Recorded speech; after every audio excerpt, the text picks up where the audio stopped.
¿Cómo andan? ¿Qué tema tiran? Sandra, ¿da? Yo estoy ansiosa. Dale. Oye, no, yo me quedé de la plática del miércoles pasado, me quedé con la cabeza casi con cortocircuito, con esto que hablamos del mal y de no saberlo, o sea, de no tener conciencia del mal, bueno, todo eso. Y al final, o sea, de veras sentí que no había entendido nada, porque tú hablabas también, bueno, de Jesús y citabas esto maravilloso. eh, Él perdonó a los que lo estaban maltratando, crucificando, y pidió que Dios los perdonara porque no sabían lo que hacen. Dices, sí, Él era un ser extraordinario, pero el resto de la maldad humana, o sea, no, para mí no tiene ninguna explicación. Eso es maldad a pura y dura, ¿no? Entonces, al final dije, a ver, no entendí nada. Este, Justamente por eso, porque es más, en estos días he estado leyendo un libro maravilloso, una historia de la Roma antigua, y dijo, híjoles, cuentan unas cosas. Digo, no es la primera vez que sabemos que los seres humanos somos terriblemente salvajes. Ayer vi una nota sobre una entrevista con un investigador español que escribió un libro sobre la conquista española. Y dice, no, no, no, no, eso no fue conquista, eso fue una invasión y fue salvaje, mutilación, bueno, unas cosas horribles. Dices, eso es maldad, por lo que sea, por por ambición, por lo que sea, pero no hay justificación. Entonces yo ya tengo un cortocircuito terrible con lo del mal, ¿no? A raíz de la plática de la semana pasada. Sí. Pues ese es mi confuso comentario. Este, pues, pues ya, o sea, era lo que quería decirles. Incluso me dio mucha vuelta lo que Elsa te planteó de, bueno, ya ver, los campos de concentración. Entonces, pues dices, eso es maldad, no es que no supieran lo que hacían, ¿no? Entonces, bueno, maestro, usted disculpará y la concurrencia, tanta dispersión mental y confusión, pero pues tenía que contarla. No, muy ¿Eh? importante. Gracias. Quiere tomar Claudia. Clau. Yo, o sea, yo te voy a contar mi experiencia.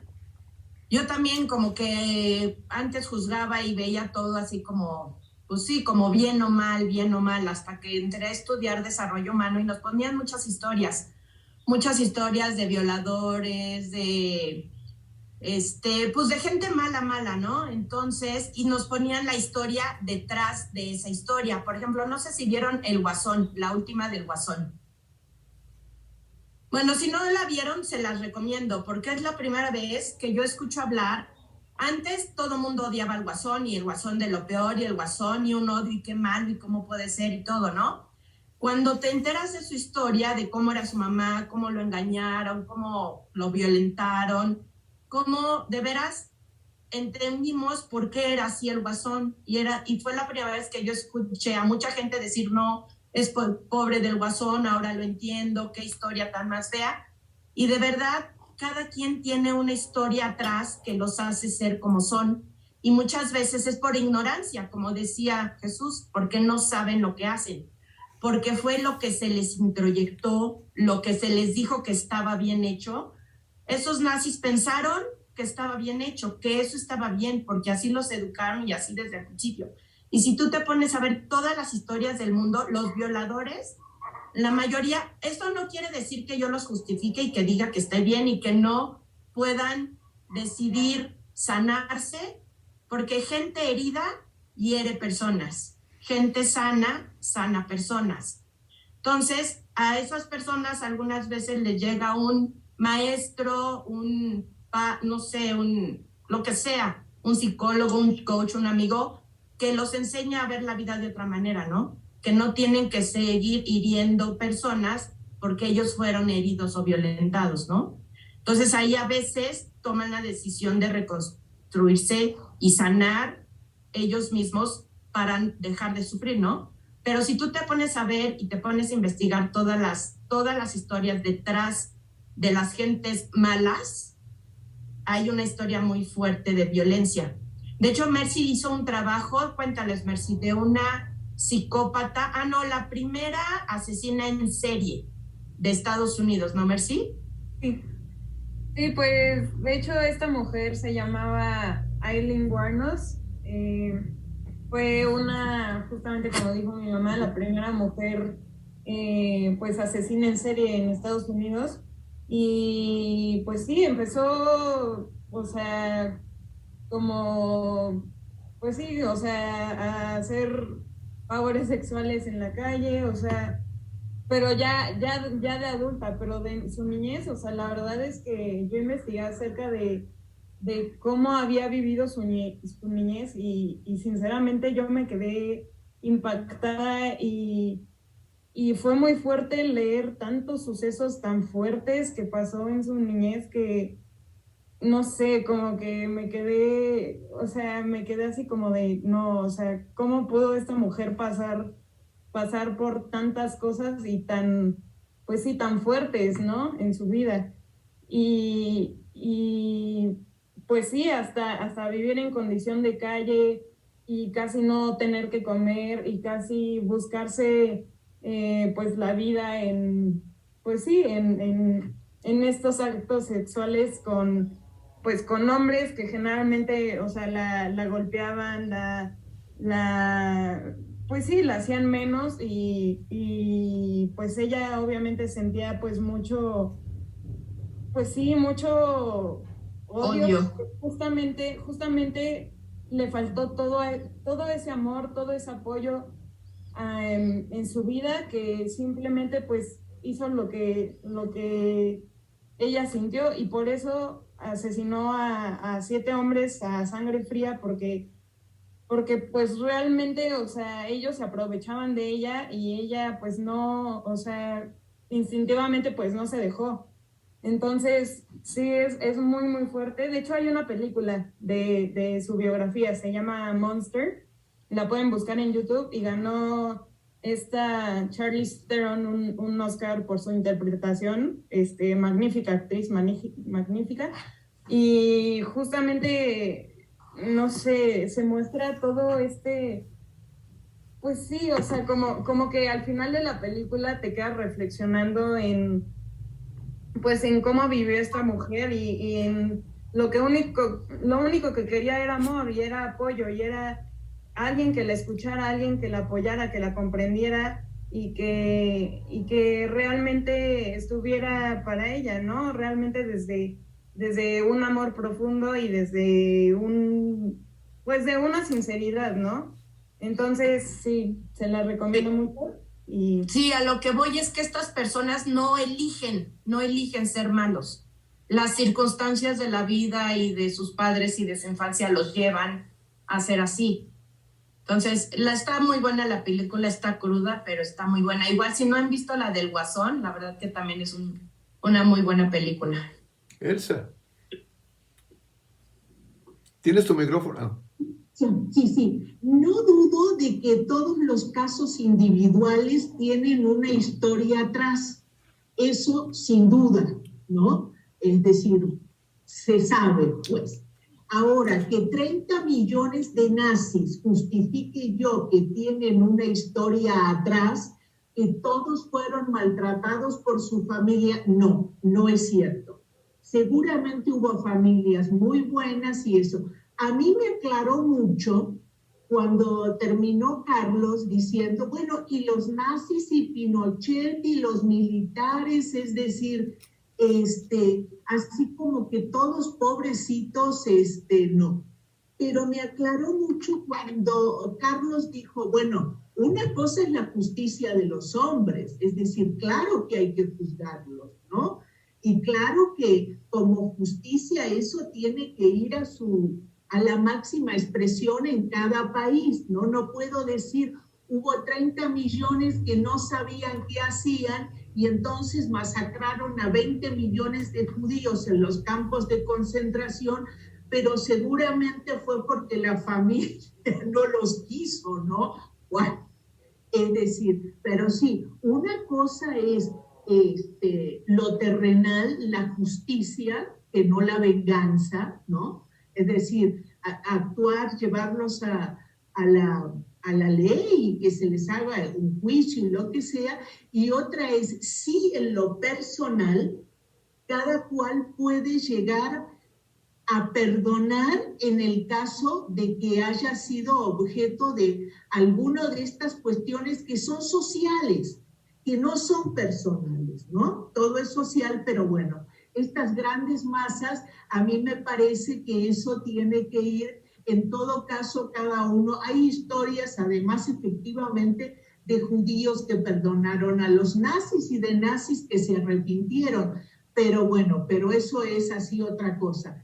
Creo que una infancia o una vida muy dura, de que las hay, no justifica humanamente a nivel sociedad que no se hagan responsables de lo que hicieron. Nada más. Sí. ¿Quién más? Bueno, yo quiero hablar. Blanca. Gracias realmente por recordar esas magníficas películas. Monster y el Guasón son extraordinarios films que realmente enseñan mucho precisamente del dolor humano. Pero llevándolo al campo espiritual, que es lo que la vez pasada estábamos hablando, pues volvemos al campo de Dios. ¿Dónde está Dios en todo esto? Ese siempre ha sido un cuestionamiento que yo he tenido en varias pláticas con personas. ¿Y dónde está Dios para permitir todo esto? Y es por eso que la pregunta base fue, ¿cuál es el opuesto de Dios? Y eso es algo que yo estuve pensando para tener más claridad, que es lo que justifica todo. Porque si Dios es el universo, Dios no fue el universo, como dice Carlos. Dios es el universo. ¿Y qué es el universo? Si nos ponemos a pensar qué es el universo es caos. El universo es creación y destrucción. El universo es un cambio constante, una transformación, una metamorfosis.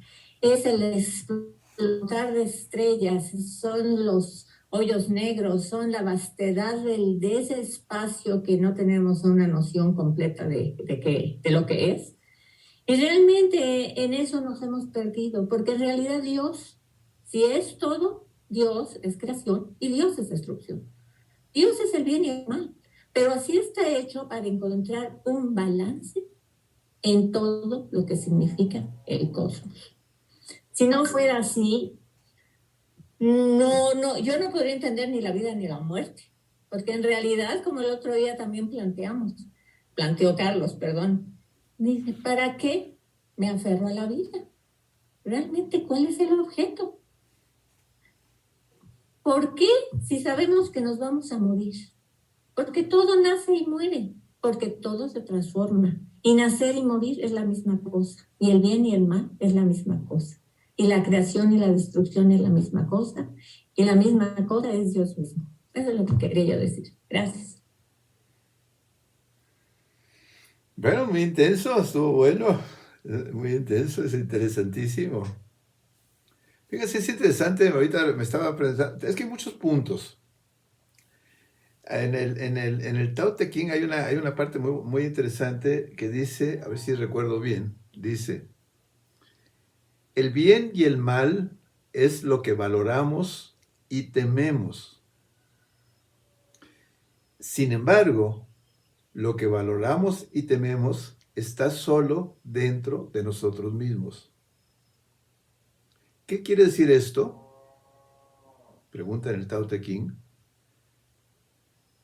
Si yo recibo un bien, me consterno cuando lo recibo y me consterno cuando lo pierdo. La razón de que yo experimente consternación es que tengo una persona. Si no tuviera una persona, ¿qué clase de consternación podría experimentar. Bien interesante. Vamos a dejarlo un poquito ahí, voy a seguir un poquito esto, ¿no? Todo depende, hay un dicho popular, pero lo quiero llevar a un nivel alto.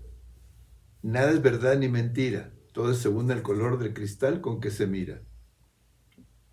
Entonces, es muy importante desde qué nivel de conciencia hablamos. Desde cualquier nivel de conciencia que hablamos, es una realidad. Es nuestra realidad.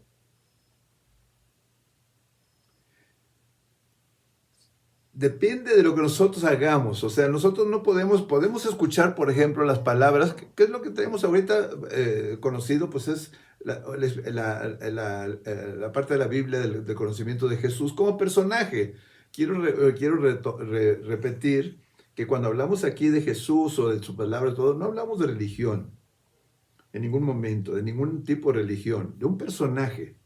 Porque cuando Jesús vivió, su religión era el judaísmo, él no fundó ninguna religión. Entonces es muy importante entender esto, porque muchas de las confusiones que hay vienen de nuestros conceptos religiosos. Y casi siempre de nuestros conceptos, no importa cuál, ¿no? Y tienes razón, cada uno tiene razón, porque la realidad existe de acuerdo a nuestra propia visión de las cosas. Esa es una parte fundamental, entenderla. Me acuerdo de una persona que una vez, en una parte cuestionándome, me decía, ¿pero tú crees en Dios? Me decía, ¿no? Y entendiendo lo que me está diciendo, porque uno se enreda con las palabras y con los conceptos. Entre los conceptos es un lío, porque cada quien tiene una visión de algo. Y puede que tenga la razón, pero que son diferentes visiones según tu nivel de conciencia. Cuando me pregunta, ¿de veras tú crees en Dios?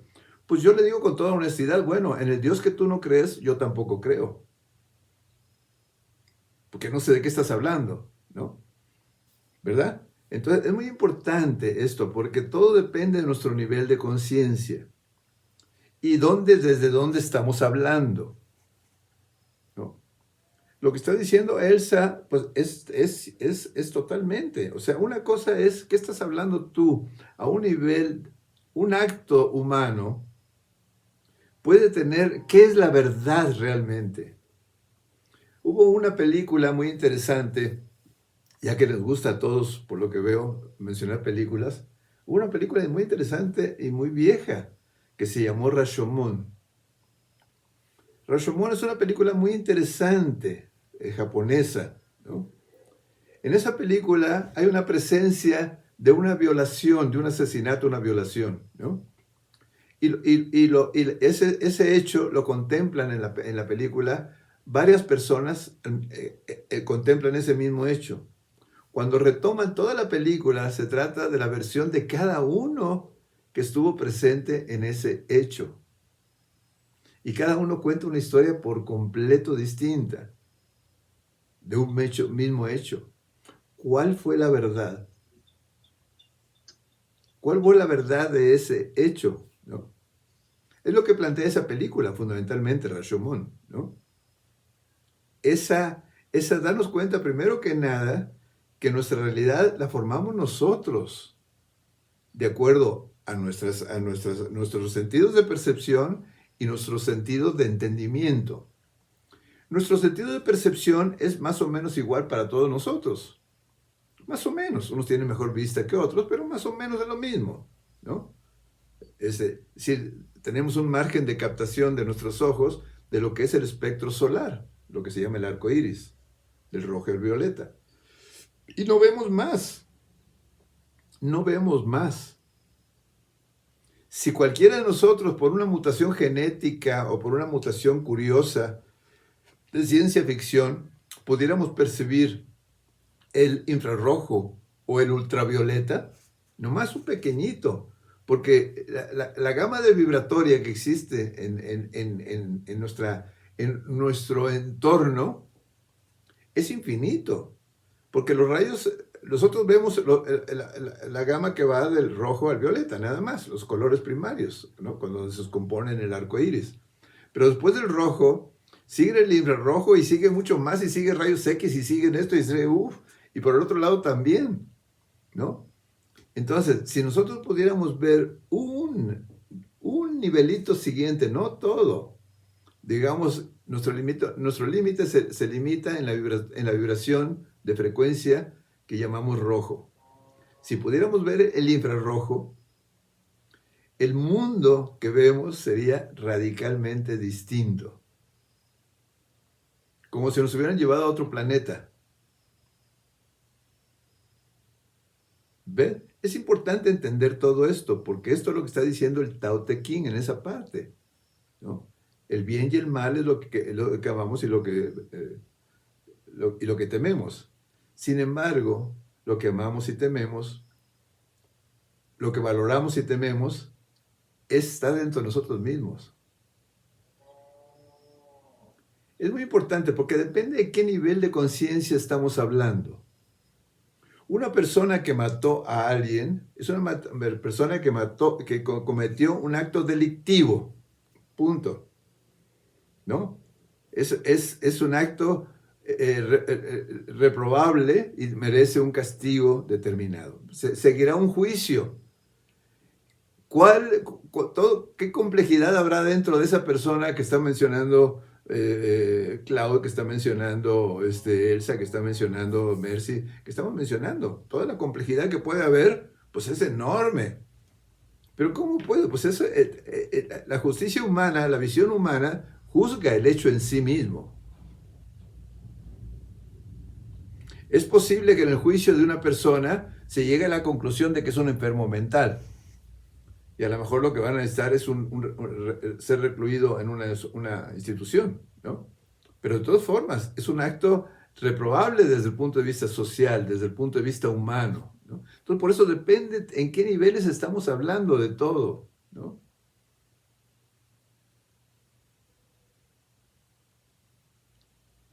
Es muy importante, porque si no nos confundimos, no podemos entender por qué un hombre en el nivel de conciencia de Jesús de Nazaret puede tener esa visión en ese momento. Porque en ese momento él no está jugando con conceptos ahí para quedar bien. Él está en un momento dramático en el cual está hablando de lo que él ve, ¿no? En su nivel de conciencia no puede, no, cuando ves una totalidad donde el bien y el mal ya no existen por sí mismos. Porque ¿qué es? Desde un nivel de conciencia muy alto, el bien y el mal tiene que ver con tu conciencia de la divinidad, de tu ser interior, ¿no? No, ese concepto de bien y mal son conceptos nuestros, humanos. Y son válidos. No quiero decir con esto que no son válidos. Son válidos. Pero desde un nivel de conciencia de un hombre, en ese momento, de Jesús de Nazaret, cuando está viendo todo ese hecho, que es un hecho ante cualquier ojo de cualquier persona, es un acto terrible, ¿no? El mismo Pilatos tiene que lavarse sus manos, decir, yo no tengo nada que ver con esto, porque él está viendo la injusticia tan grande que se está cometiendo ahí. Porque él no es judío, él no fue confrontado en ideas porque él era un romano. En ese tiempo no existía el catolicismo ni nada de eso. El romano era romano, tenían otras creencias de otro tipo de cosas, ¿no? Entonces, cuando Pilatos está juzgando a este hombre, que para él es un personaje, dice, bueno, pues ¿qué hizo este cuate? ¿No? ¿Qué hizo? ¿Por qué? Porque él mismo no puede comprender lo que está pasando ahí. Trata por todos los medios de salvarlo, por todos los medios. Inclusive hasta lo maltrata y le hace cosas para que los otros ya tengan un poquito de compasión, ¿no? Hasta que no puede más y dice, bueno, pues yo aquí me lavo mis manitas y es responsabilidad de ustedes, ¿no? Yo no quiero cargar con esto, ¿no? Es bien interesante todo eso, ¿verdad? Porque estamos hablando de otro nivel, ¿no?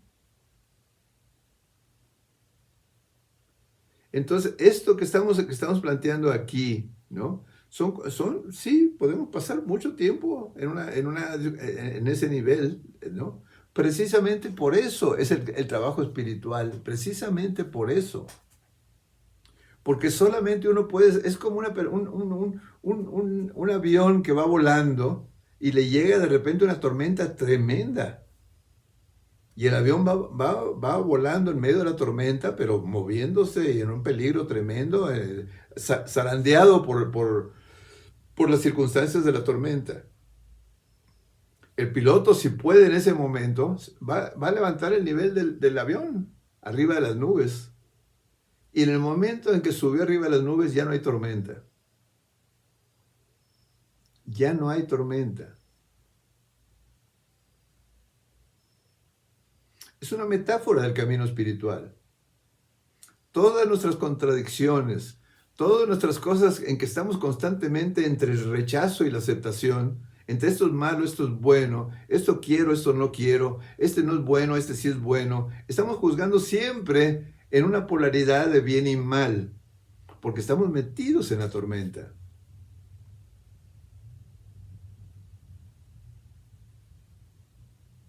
Todo el tiempo estamos en eso. Esto será bueno, esto no. Esto lo debo aceptar, esto no. Esto lo rechazo, esto sí lo acepto. Esto lo quiero, pero esto no lo quiero, ¿no?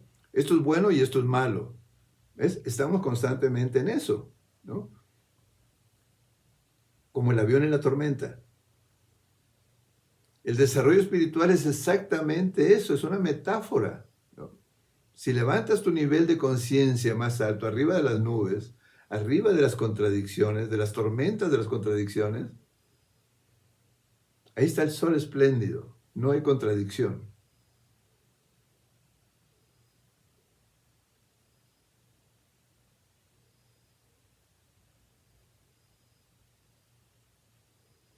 Todos tus actos van a responder desde ahí. Esa es la historia del Bhagavad Gita. Si leen el Bhagavad Gita, eso es lo que trata de explicar de Krishna a Arjuna todo el tiempo. ¿En qué momento? Es bien interesante, hay que leer esas cosas. Es decir, por supuesto que lo que estamos hablando del bien y el mal, pues ahí están, por supuesto que están. Es real, ¿no? La maldad o la bondad, pues sí, desde el punto de vista humano existen. Cuando empieza esta batalla, el Bhagavad Gita es una pequeñísima fracción de la historia del Mahabharata. El Mahabharata es toda la epopeya de la India, ¿no? Que es enorme, es enorme. El Bhagavad Gita es una partecita. Digamos, si fuera un día el Mahabharata, pues el Bhagavad Gita sería media hora. Es un pedacito, pero es la parte culminante de la obra, ¿no? Es el momento donde la historia es muy rápida y muy sencilla. No voy a entrar en mucho detalle, pero sí es muy importante, ¿no? Son dos primos que son reyes de un imperio y por circunstancias de líos familiares, uno de los primos, el primo de Arjuna, lo quiere despojar y se hace una guerra. Pues lo está haciendo muy rápido. Se hace una guerra entre ellos donde se tienen que destrozar porque no pueden llegar a un acuerdo, ¿no? Entonces, cuando van a empezar el combate, en el momento que van a empezar el combate, que pues ahí te describen quiénes están ahí, todos eran no eran soldados nomás así, cada uno eran Bhishma, Drona, todos estos grandes seres que además eran espiritualmente muy avanzados, pero van a la guerra, ¿no? Son guerreros. En el momento que ya están listos para enfrentarse, ya para empezar la guerra entre ellos, los dos primos, para matarse, ¿no? Krishna, Arjuna, que tiene su amigo es Krishna, su amigo cercano de su vida, un hombre un poco más grande porque Arjuna es un hombre muy joven, Krishna es un hombre medio, de mediana edad, ¿no? Un hombre joven pero de mediana edad. Y Krishna es el que maneja su carro de guerra de Arjuna. Entonces, cuando ya están a punto de empezar, ya sonando las caracolas y todo para empezar aquel drama tremendo, Arjuna le pide a Krishna que lo lleve a un lugar, un punto determinado para poder ver el campo de batalla, donde están los dos ejércitos listos para empezar la batalla. Krishna en ese espléndido carro de guerra, porque todos eran, pues imagínate, además sus trajes no eran nomás ir a pelear, eran seres que van vestidos con dignidad, con sus arcos, son extraordinarios guerreros todos, ¿no? Entonces Krishna lo lleva a Arjuna, a un lugar, a un punto. Entonces Arjuna, que es un guerrero de 1000 batallas, además un héroe queridísimo por todos, ¿no? Entonces comienza a ver el campo de batalla y comienza a ver que en el lado contrario, donde va a pelear, están sus maestros. Está Drona, está Bhishma, están todos estos seres que él amaba, ¿no? Ve eso y se desmorona. Se desmorona en medio del momento en que va a empezar ya la guerra. ¿Sí? Se desmorona. Dice, ¿pero qué es esto? Dice, ¿qué gloria puede haber en esto? Voy a matar a mis seres queridos, voy a matar a Bhishma, voy a matar a Drona, voy a matar a mis maestros. No. ¿Qué gloria puede haber en esto? Prefiero que me maten y yo matar a ellos, ¿no? Y se desmorona en medio del momento en que va a empezar ya la guerra, un momento dramático de este hombre que es el guía, ¿no? Es el espíritu de su ejército. Y en ese momento que se desmorona, le dice finalmente Arjuna a Krishna, por favor, oriéntame. ¿Qué hago? Sé mi maestro, le dice. Y en el momento que le dice, sé mi maestro, Krishna toma, porque Krishna era una encarnación de Dios. ¿Entiendes? Era Dios mismo. Es bellísimo porque ese libro, si se interpreta como debe ser, es Arjuna somos nosotros. Cada uno de nosotros. Cuando uno lee el Bhagavad Gita, tú eres Arjuna. Y Krishna te está hablando a ti. ¿Entiendes?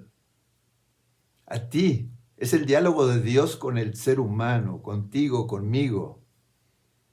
Entonces le empieza a explicar desde su punto de vista, pues él va a matar o va a morir. Y le empieza a explicar Krishna desde un nivel más alto, que la vida y la muerte no existe. Que está preocupado por algo que no tiene sentido. Y que él es un guerrero.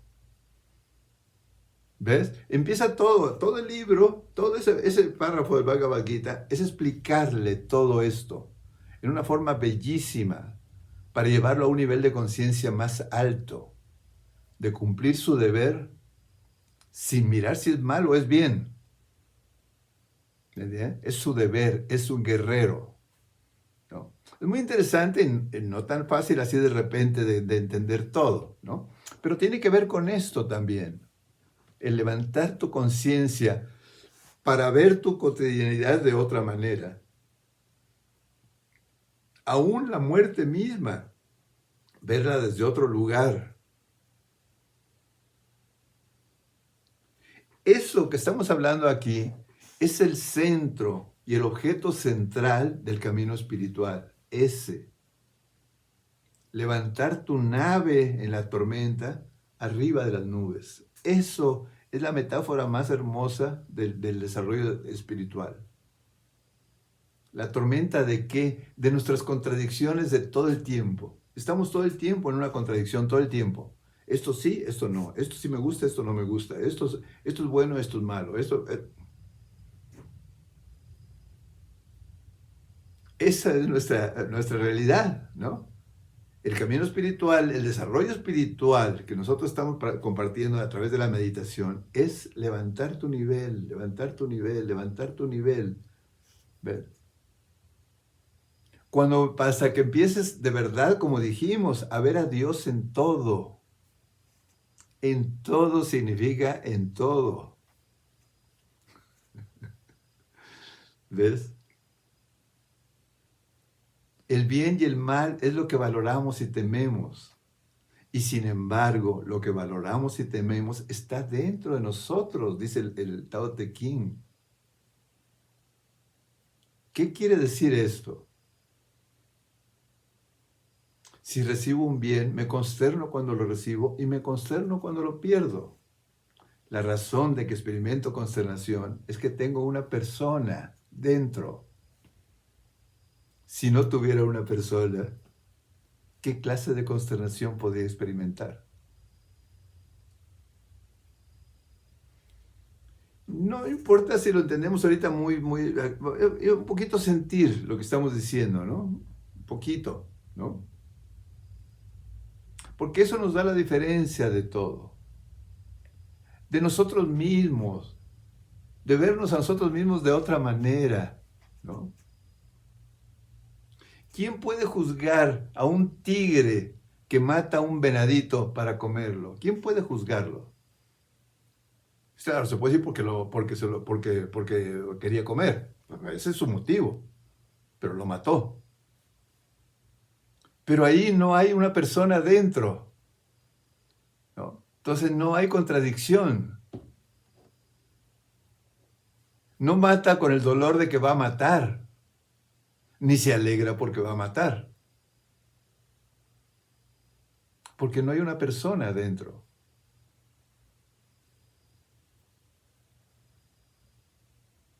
La naturaleza puede ver las cosas más terribles. Digo, yo vi a unos pajaritos, unas palomitas en un departamento que yo me cambié en la Colonia Condesa, en la calle de Ámsterdam, que lo estaba arreglando. En la ventanita de ahí había una paloma que tenía unos huevitos, ¿no? Y nacieron. En el transcurso de que yo iba, pues yo observaba y veía eso, ¿no? Bueno, una de las palomitas, yo creo que nació mal o lo que sea. La paloma grande lo mató. La mamá. Bueno, se puede decir, qué terrible, qué cosa tan terrible. No, en la naturaleza no hay maldad. Hay hechos terribles que ante nuestros ojos son terribles.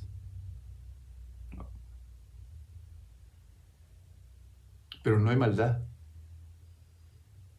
No existe la maldad. Aún en el acto más terrible que puedas ver. Escenas terribles donde unas hienas matan a unos ñus. Pero las hienas no lo matan al animal como lo mata un tigre o como lo mata un león, una leona, ¿no? La leona se lanza entre el yu y lo mata, ¿no? Lo mata desde primera, porque sabe matar. Las hienas no. Las hienas lo toman y se lo empiezan a comer y está vivo. Está vivo. O sea, se va muriendo. Pero ves eso y dices, ¿pero qué? Bueno, pues no hay maldad.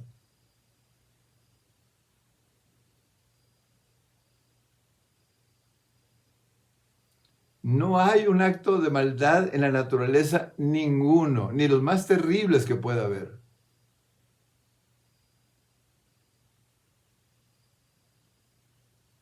Porque no tienen una persona dentro. Ese concepto es muy delicado y muy fino, pero es, ¿no?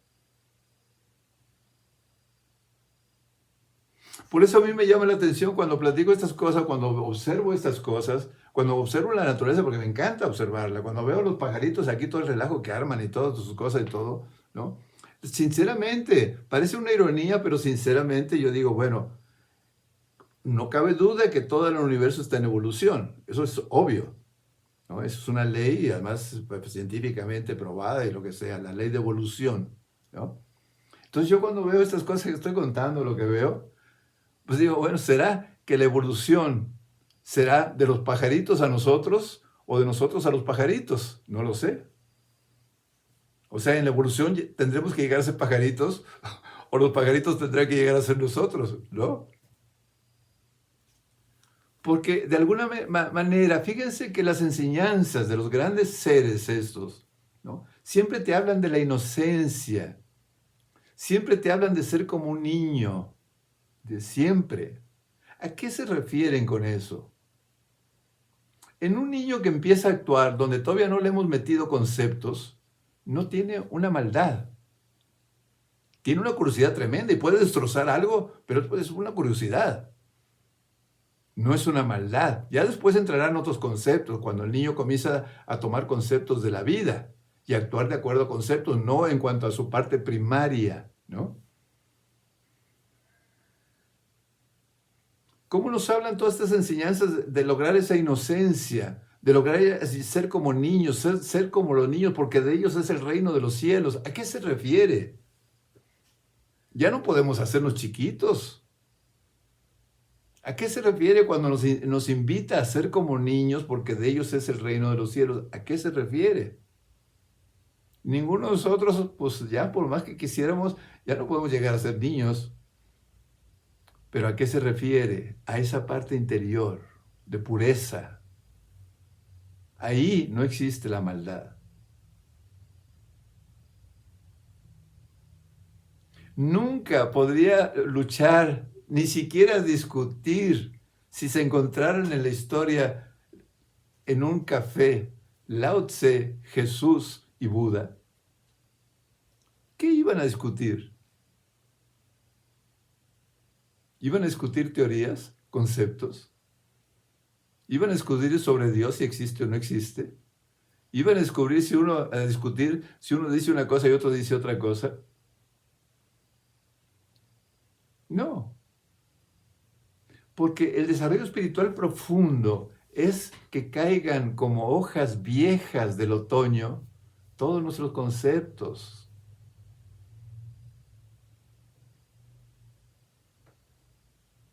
Nosotros nacemos como en la pureza de un niño. Si ustedes vean, yo hoy que fui a comer, veía un niño chiquitín, ¿no? Caminando ahí, yo lo observaba, qué cosa tan hermosa, ¿me entiendes? Porque ves esa frescura con la que camina, con la que investiga, con la que ve, con la que todo, esa frescura con la que nacemos, ¿no? Y ya estoy hablando de un niñito que ya estaba más caminando, pero todavía más chiquitos, pues ahora sí que vienen chorreando cielo, ¿me entiendes? ¿No? Es la pureza total.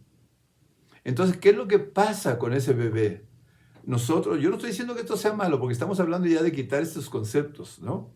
Pero los padres, que son los más cercanos, empiezan a transmitirle ideas, conceptos, creencias de acuerdo a su vida. Y lo hacen con la mejor de las intenciones. Empiezan a llenarle de conceptos. Después el hermanito, después la escuela, después el maestro, después aquello comienza a llenarle, ¿no? Entonces llega un momento en que esa persona que era pureza en naturaleza comienza a actuar de acuerdo a lo que llenó su cabecita. ¿Qué está bien? ¿Qué está mal? ¿Qué es esto? Es eso, aquello. ¿Qué no debe hacer? ¿Qué sí debe hacer? ¿Qué es bueno? ¿Qué es malo? ¿Qué debe creer? ¿Qué no debe creer? ¿No? Y de acuerdo a todo ese bagaje que tiene aquí adentro, es como responde a la vida. Normalmente respondemos así a la vida. Por eso un nazi puede matar a un judío. Por eso. Porque el nazi se cree nazi y el judío, ¿qué es eso? Se están matando dos ideologías, no dos personas. Si dos personas pudieran verse a los ojos, nunca podría cometerse un crimen de esa naturaleza, jamás. Es porque el nazi no es una persona, es un nazi. ¿Entienden cuál es lo que está pasando ahí? La persona no puede cometer, la persona pura, que no tiene ninguna ideología, ni es comunista, ni es budista, porque también no nomás los nazis, los cristianos mataron cantidad de infieles, ¿me entiendes? Pues digo, por favor, salían a cazar infieles. En Estados Unidos los blanquitos andaban matando negritos. ¿Por qué? ¿De dónde es eso?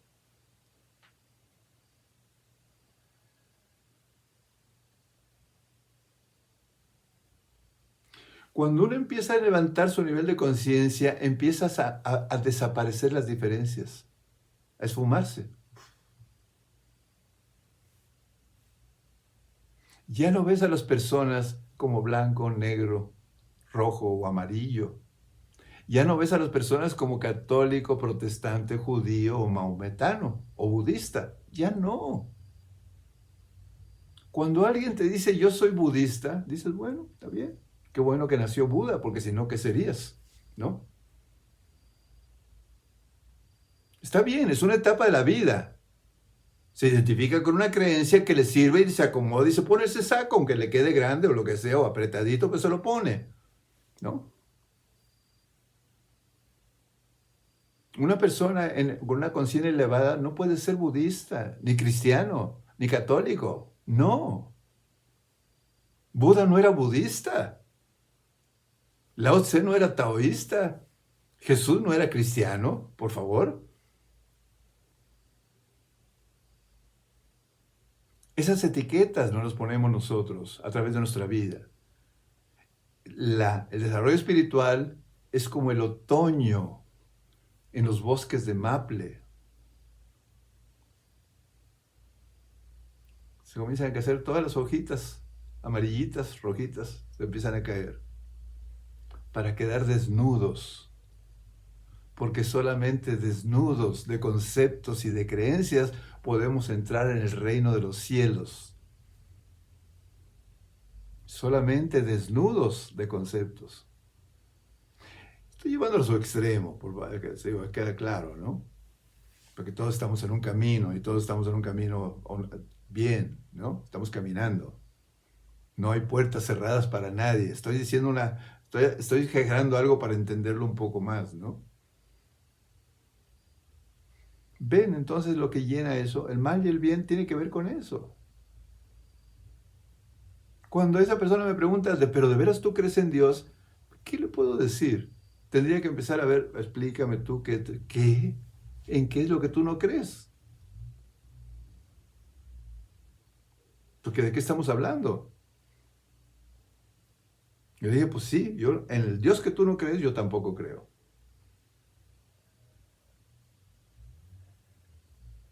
¿Ves? Porque son conceptos. La discusión siempre es sobre conceptos. Si se encontraran de frente Jesús, Buda y Lao Tse, yo creo que celebraban una fiesta de amor preciosa, ¿entiendes? ¿O no? ¿Quién iba a matar a quién?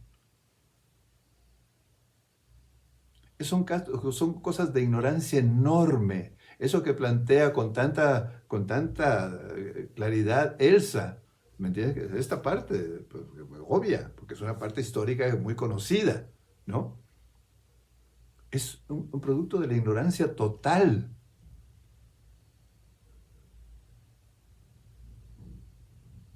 Porque no son seres humanos los que se matan, son ideologías. La maldad está en esas ideologías. Krishnamurti lo expresó de una forma hermosísima siempre.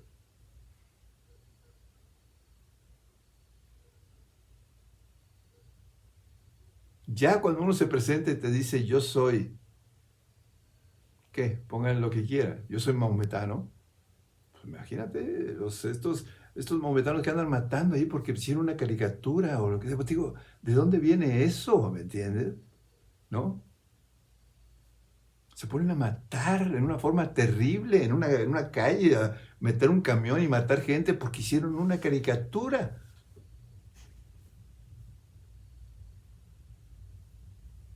¿Ves? Hay que ver de frente la ignorancia. Es terrible. Yo no estoy diciendo que sea muy justificable ni muy bonita, porque lo que está diciendo Clau tiene razón. Atrás una historia, pero eso no quita la barbaridad. No. Estos yihadistas que matan de esa manera por una creencia. No matan a una persona, ni es una persona la que mata. Vean que la tragedia y la maldad está en la ideología.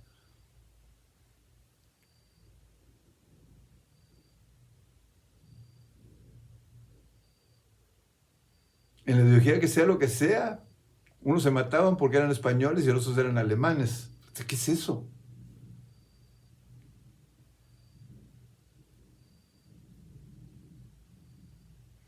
Es muy importante porque es un tema fascinante el que han propuesto. Es un tema fascinante. Y lo retomo desde el punto de vista del desarrollo espiritual, porque ahí está la clave de todo.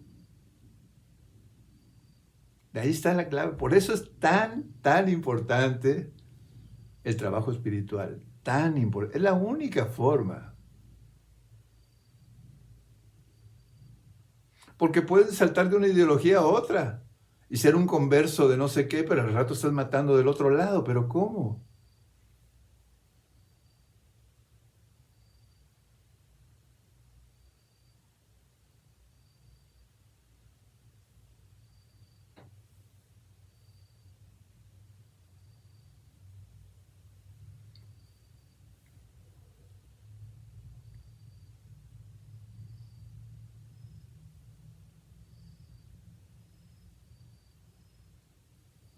Gandhi. No, Gandhi. Lo mataron, ¿me entiendes? ¿Cómo? ¿Cómo puedes matar a un ruiseñor? ¿Cómo? Por favor, ¿no? ¿Cómo puedes matar? Imagínate el que le disparó a quemarropa por una ideología a un hombre del nivel de conciencia de Gandhi. Por favor, ¿no? ¿Cómo no vas a decir, perdónalo, porque no sabe lo que hace qué bárbaro, ¿me entiendes? ¿Qué lo mató? No lo mató el señor fulano a Gandhi, lo mató una ideología política. Mató a Mahatma Gandhi.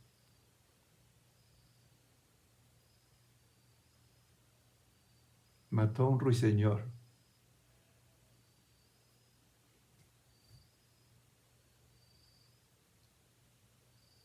A mí me da más compasión que odio con ese hombre que pudo hacer eso. Una compasión terrible.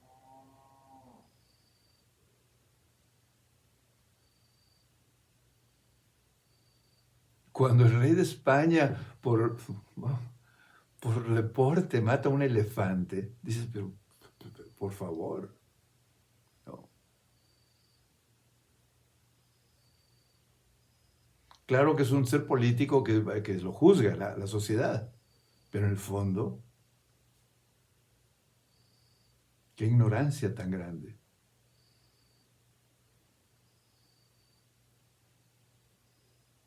Es un tema fascinante que puede dar para mucho, así es que tenemos cuerda para el rato con eso. Bueno, vamos a meditar. Vamos a meditar otra vez con ese tema, perdónalo porque no saben lo que hacen, ese perdón interior, ¿no? Ese perdón interior que también tiene que ver con nosotros, ¿no? Nuestro propio perdón a nosotros mismos. Porque a veces también actuamos con ignorancia ante alguna cosa. Cuando hay conciencia uno se da cuenta muy rápido y puedes corregir, ¿no?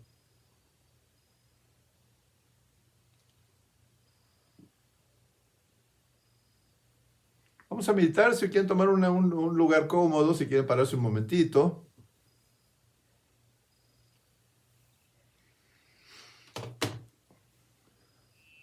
La meditación es un acto de amor, es un acto de silencio, es un acto de agradecimiento, es un acto de entrega sin buscar nada, sin esperar nada, con una inocencia.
Muy bien, vamos a hacer unas respiraciones profundas.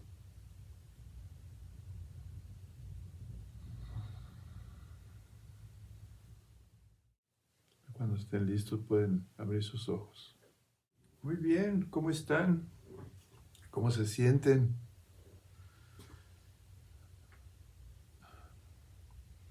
¿Alguna pregunta, algún comentario?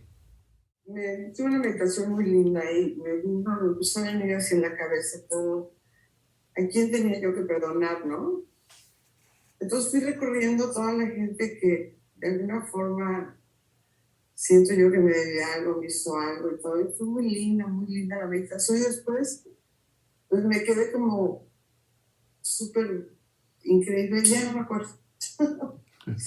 Y ya, pero fue muy lindo porque recordé, o sea, como que a todo mundo le decía, es que no, es que la verdad no me debes nada, ¿no? O sea, como un perdón muy consciente, pero a la vez muy inconsciente, muy lindo estuvo.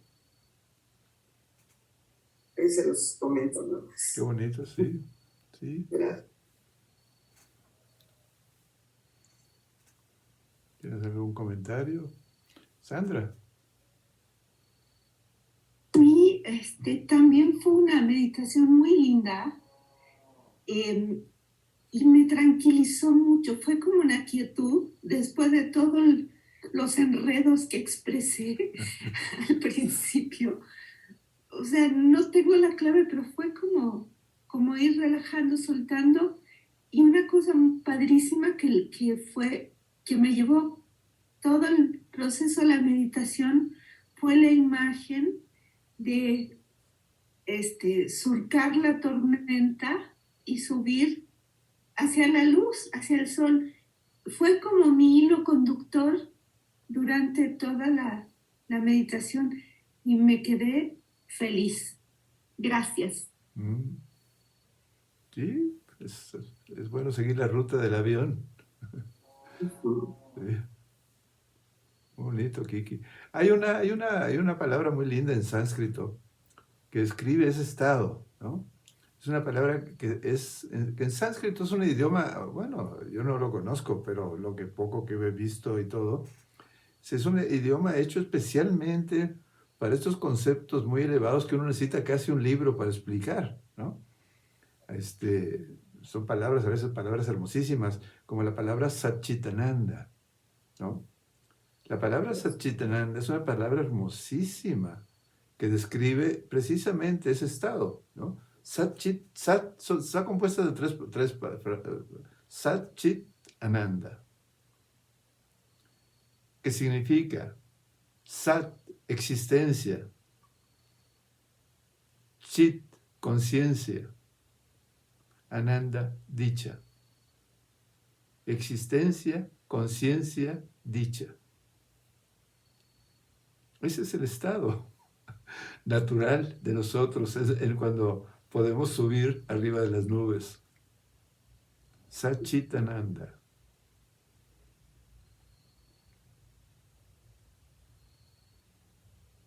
Y ese es nuestro regalo que tenemos, ¿verdad? Es el regalo que tenemos en este camino que a veces decimos, bueno, pero ¿para qué tanto? ¿Por qué no nos hizo ya, de una vez, ya, directamente iluminados, ¿no? ¿Para qué tanto? ¿No? Es el regalo de la conciencia. La conciencia de uno, en esa partecita del Tao Te Ching, que dice, cuando recibo un bien me consterno y cuando lo pierdo me consterno. La razón es que tengo una persona dentro, ¿no? Es bien interesante porque esa persona es el ego, ¿no? El ego es algo muy interesante que puede ser un tema de una plática, de varias inclusive. El ego es un tema fascinante cuando uno lo entiende a fondo. ¿Ves? Porque el ego es un instrumento extraordinario, pero también al mismo tiempo es una trampa tremenda. O sea, tiene las dos, como toda moneda, tiene sus dos lados, ¿no? El ego es el que puede disfrutar Satchitananda. Un pajarito, por más armonioso que esté, no puede entrar en la conciencia de Satchitananda porque no tiene la persona dentro.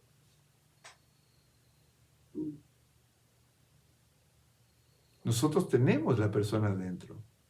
La persona dentro, por un lado, nos puede atrapar en creer que nosotros somos pues algo fuera del universo y empezamos a sufrir y a luchar porque queremos más y más esto y queremos llenarnos de cosas y todo. Y entonces el ego comienza a tratar de llenar un vacío que nunca puede llenar. Esa es la parte del ego, ¿no? Pero también el ego es el que tiene la capacidad de disfrutar la existencia, conciencia, dicha. Porque los animalitos, los pajaritos, estos están inmersos en la naturaleza. Están inmersos. Son parte de ello. No tienen una persona dentro. Nosotros sí.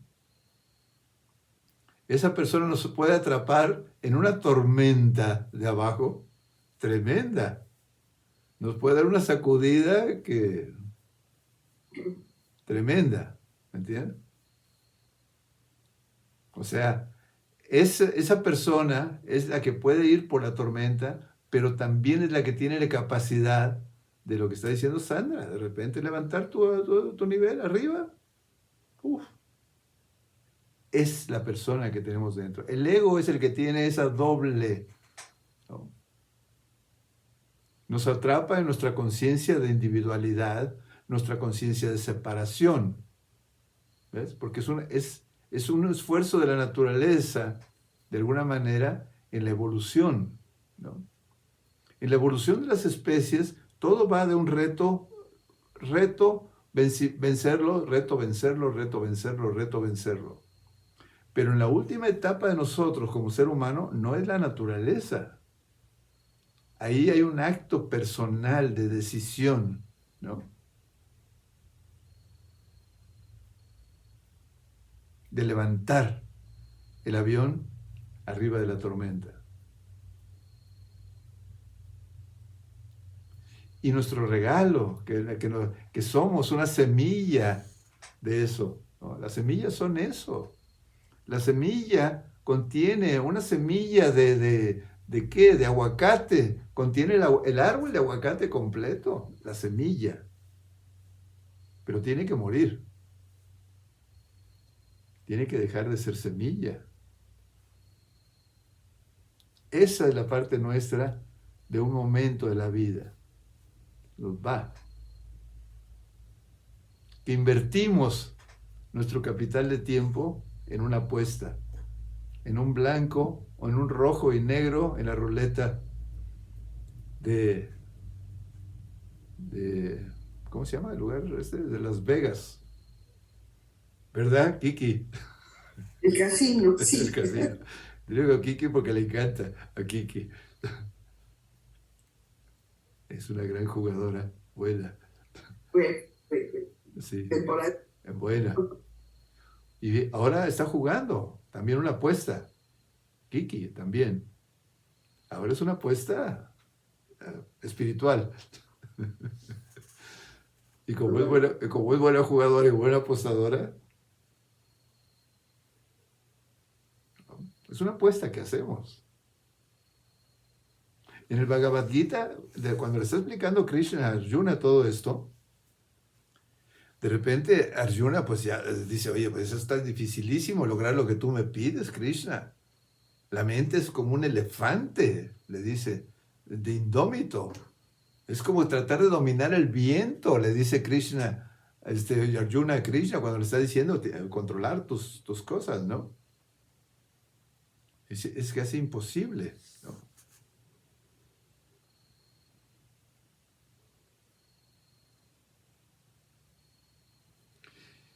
Pero llega un momento en que uno hace porque le dice ahí, se desespera a Arjuna y le dice, bueno, pero ¿qué pasa? Fíjate qué pregunta le hace Arjuna, ¿no? A Krishna. Pero Krishna le dice, ¿qué pasa con la persona que camina espiritualmente, sacrifica, digamos, entre comillas, sacrifica su vida, sus placeres, ¿no? Se sacrifica el mundo y no lo logra. Fíjate qué tremendo, ¿eh? Y no logra su cometido. Ese, le dice, es un hombre que fracasó en todos lados. Fracasó en el mundo y fracasó en el espíritu. El planteamiento que le hace Arjuna a Krishna. Y tiene razón, porque uno está haciendo una apuesta. Hay momentos en el camino espiritual que no tienes mucho conocimiento. Vas volando tu avión por piloto automático, ¿no? Pero no sabes bien a dónde vas. Hay un momento en el camino espiritual que por lo menos tienes un vislumbre de algo y dices, sí es, ¿me entiendes? Pero hay momentos en que no. Dices, bueno, pero entonces yo me estoy sacrificando por esto y por aquello y a lo mejor aquí no hay nada, ¿no? Hay un momento en el camino espiritual que son decisiones interiores, son apuestas en la ruleta, en blanco, en rojo o negro.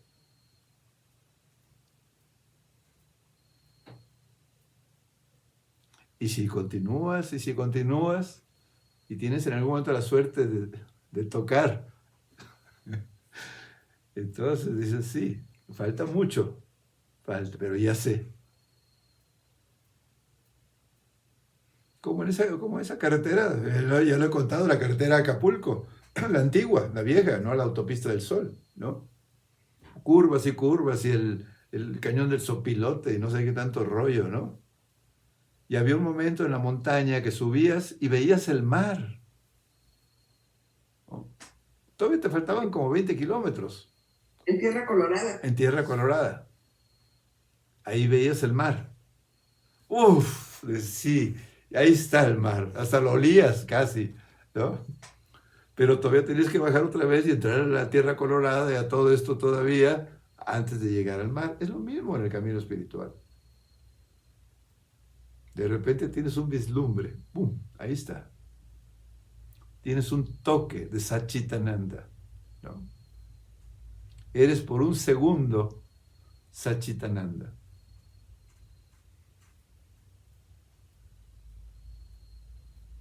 Pero hay una parte de apuesta, como le dice Arjuna a Krishna. Y entonces el que no lo logra en la vida, fracasó en ambos mundos, le dice Krishna, no, porque nada del camino que recorras se pierde nunca. Esa es una promesa bellísima.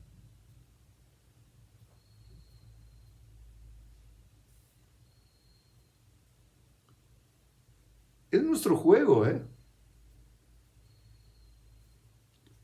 Es nuestra apuesta, es nuestro regalo, es nuestro futuro en el camino. Y lo que caminemos está bien. Tampoco hay que estar, ya, no, camina. Sigue. Porque en eso, en nuestra vida, todo el tiempo, está la otra palabra en sánscrito que es muy bella, anugraha. Anugraha es la gracia.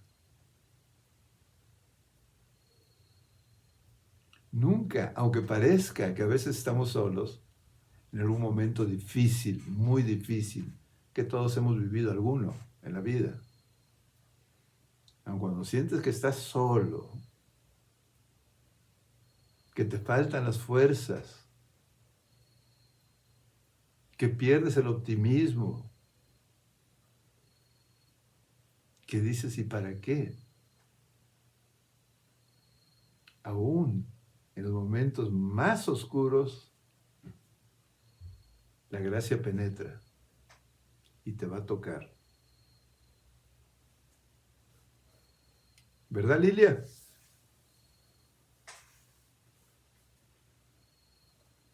Por supuesto. Les conté y yo, ahí está. Sí, ahí estuvo. ahí estuvo. Me mostraron el camino así, oye, casi con bolitas y palitos, ¿no? Fue muy didáctico. Sí, Porque no entendía, no exacto. entendía. Ujú. Sí, Muy bello, ¿verdad? Y es, sí, no nada, bello, bello. sí, ¿ves? Son momentos. Sandra, su señora del Oxxo, pues, por favor, pues digo, ¿quién era? Por favor. No,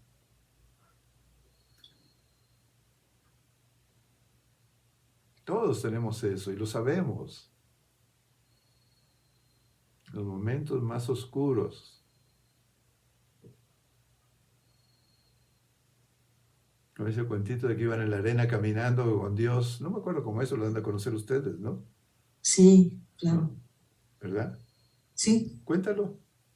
sí, que le pregunta, ¿y dónde estabas? Yo te requería, yo te necesitaba, te llamaba y no estabas. Yo volteaba y no te veía. Y dice, ¿qué veías? Pues veía unas huellas, mis huellas. ¿Y por qué será que no las veías unas? Y dice, entonces ya le tiene que decir así como a mí, pues porque te venía cargando. ¿Por qué? Te venía cargando, Ah, claro. sí, Es muy lindo y es cierto. Es sí. cierto, es cierto. Cuando uno entiende un poquito eso, claro que uno vive momentos difíciles, por supuesto. De repente hay momentos de abandono, de oscuridad. Son tremendos. Cualquiera lo hemos sentido, todos. En ciertos momentos, a veces durísimos, ¿no?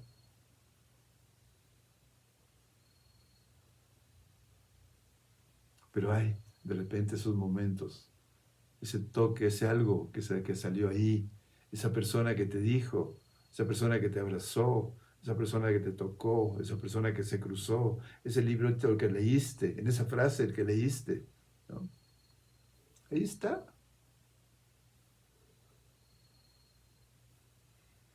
Ahí el Salmo número 23 de la Biblia, se los encargo, lo comentamos luego. ¿Cuál es? El Salmo 23, vean, búsquenlo. A ver si lo comentamos. Es impresionante.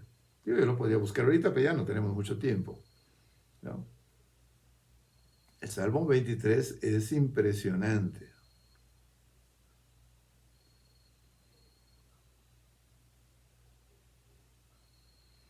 Cuando empezamos a entender eso un poquito, ¿no?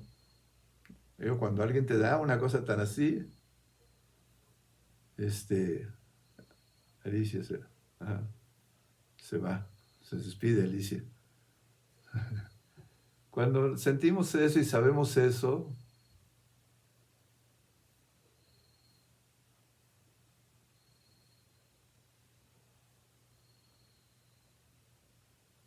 nadie, nada está más cerca de nosotros que Dios mismo.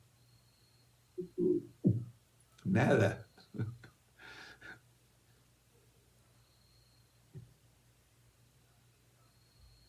Por eso cuando cerramos los ojos en la meditación, es eso. Es irnos acostumbrando ahí adentro, ¿no? Tocando a oscuras por ahí, en la puertita, ¿no? Pero ningún pensamiento, ningún anhelo, ninguna pregunta queda sin respuesta, nunca.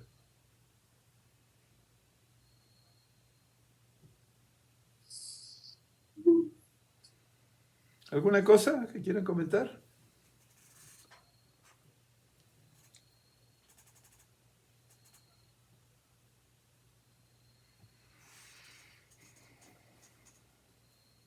Bueno, yo nada más quiero comentar Oh. acerca del Salmo 23. Blanca, sí. ¿No es aquel que dice que el Señor es mi pastor y nada nos faltará? ¿Algo así? Es mucho más fuerte.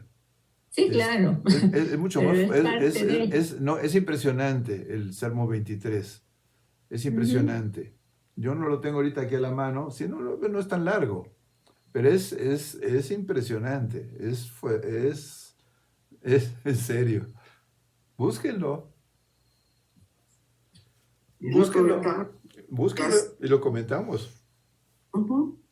Qué padre. Sí, es bellísimo.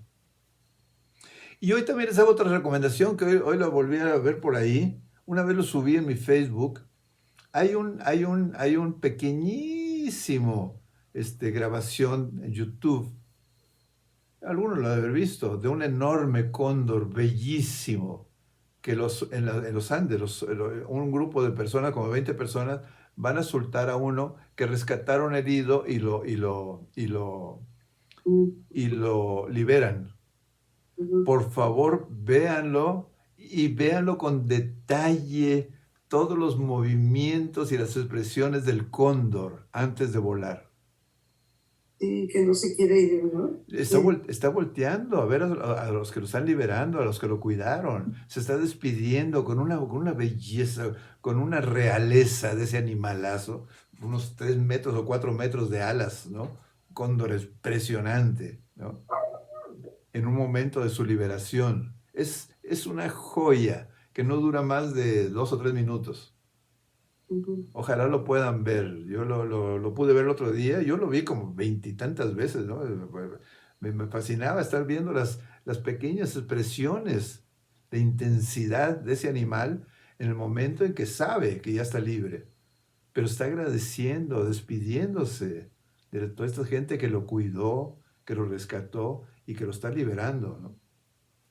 Son muy bellas esas cosas, porque nos hermanan con la vida, ¿entiendes? Muy bien, pues que tengan una linda noche, un lindo fin de semana.